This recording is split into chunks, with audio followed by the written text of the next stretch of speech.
I notice that the eager ones amongst us have already started sniffing and slurping, and that's great, because why would you not do so?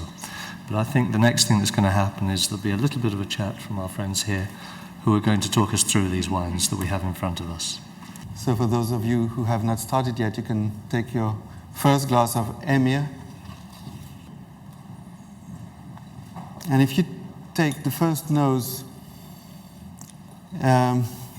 I do not have any experience with Turkish wine, so I'm pretty new to this topic, and I can just say what I smell and what I taste. It's very citrusy, it's lime aromas on the nose.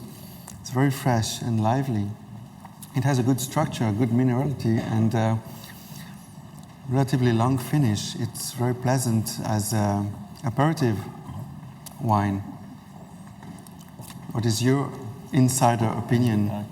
I feel some green apple aromas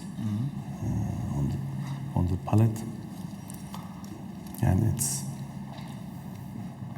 crisps and delicate wines with its acidity.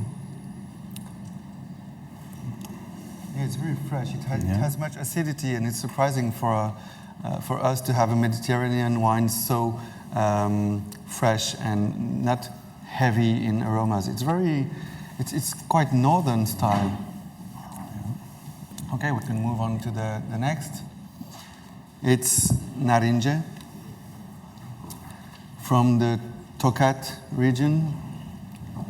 It is close to Hasandede Beyazıt and Sungurlu in the, I'll try, Karakkale region.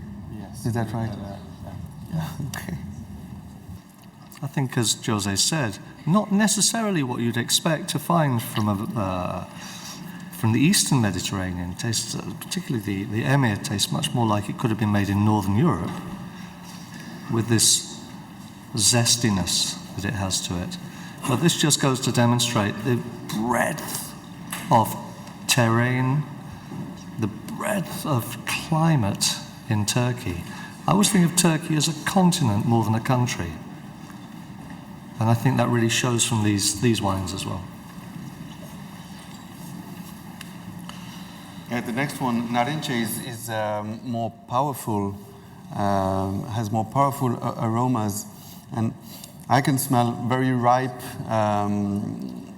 yellow apple on the nose, and the mouth has more structure, more body, and maybe more alcohol than the previous one, but still with good acidity to balance the body. And both of them have a relatively long finish, and it's an evidence of quality.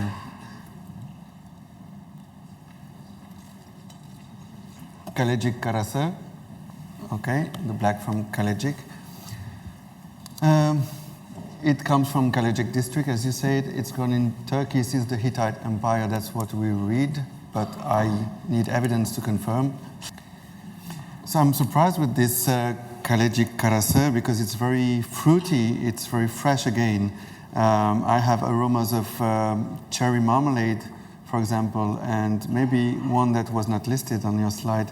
I have gooseberries with kind of acidulate aromas, and the mouth is also very acidic, but very well balanced acidity for freshness with rather loose tannins, very soft tannins, and also a rather long finish.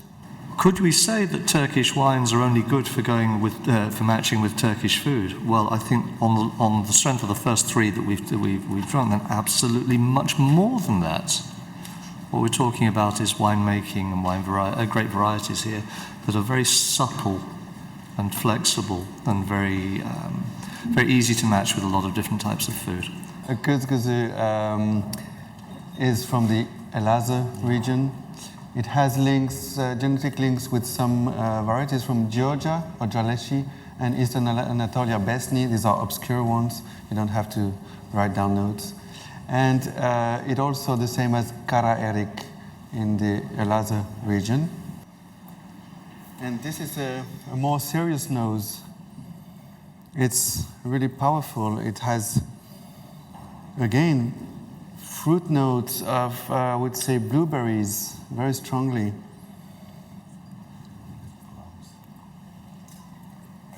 Mm. Mm. Mm. Mm. And the structure in the mouth is much rounder than the previous one.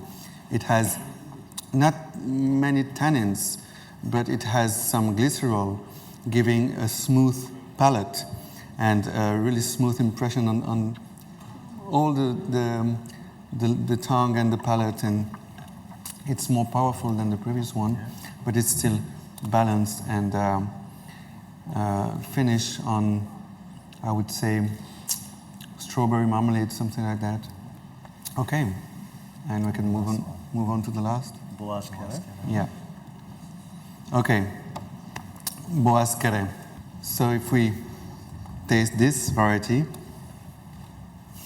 it is less aromatic than the previous ones. It's more difficult to discernate aromas of fruits. Maybe it has closed down a little bit, but in the mouth, the tannins are huge. It's like it's Aglianico in Turkey almost. It's very strong, has a lot of tannins, but still a great acidity to balance all this together. The examples that we have had this morning are gorgeous examples of what wines of Turkey are able to do, and I just hope that the whole afternoon will be at the same quality level for all the tasting. So congratulations to Wines of Turkey.